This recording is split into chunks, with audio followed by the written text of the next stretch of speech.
Let's see if I can get a nice example of a long from around this level at 430,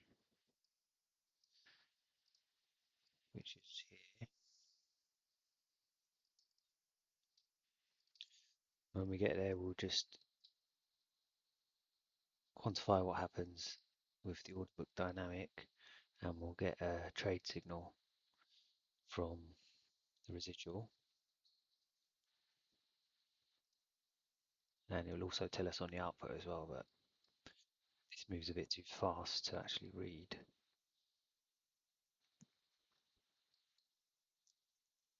You can see it's updating on every event instead of on a clock, how we used to do it before when we were using the classic RLS mode with time-based events.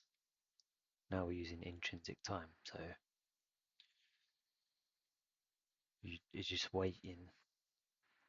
So one event fires when there's enough meaningful movement, and then it accumulates, and then waits for the next event to fire again when there's enough meaningful movement.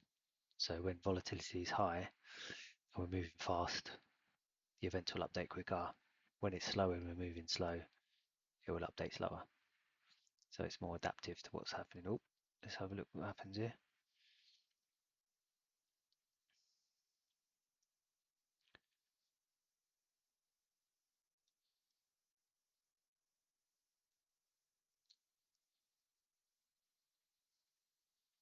So we didn't actually touch it yet.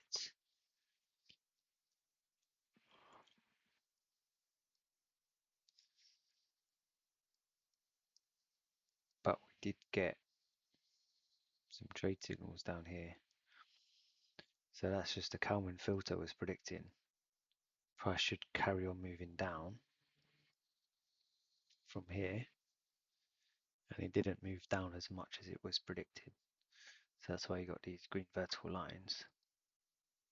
After price turned around here, the Kalman filter was predicting price to move up based on the order book dynamic, but it didn't move up as much as it predicted, which is why we ended up getting a negative residual at these levels. So that was just telling me that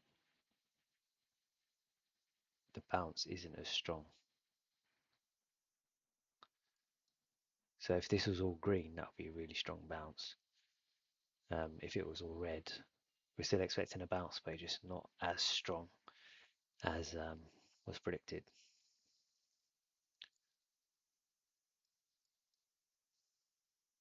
But we still got a nice move from there. Just missed it.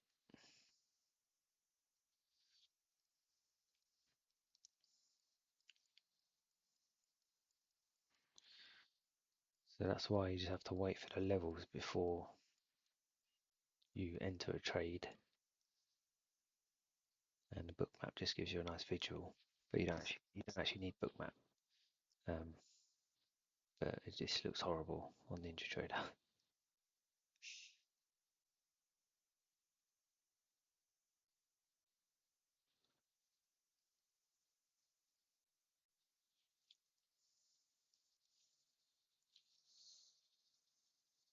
So if you were quick, you could have got an entry around here.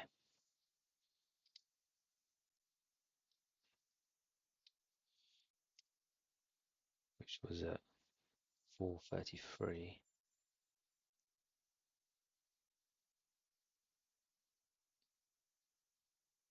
So it's about there.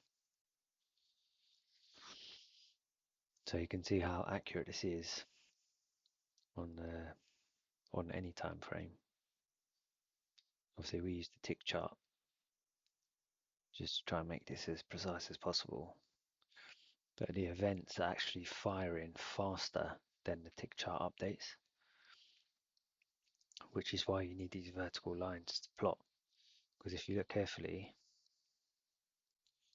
there's no, when these were plotted, there's no pink line on the residual. Can you see? This has all disappeared. The pink line on the residual is here.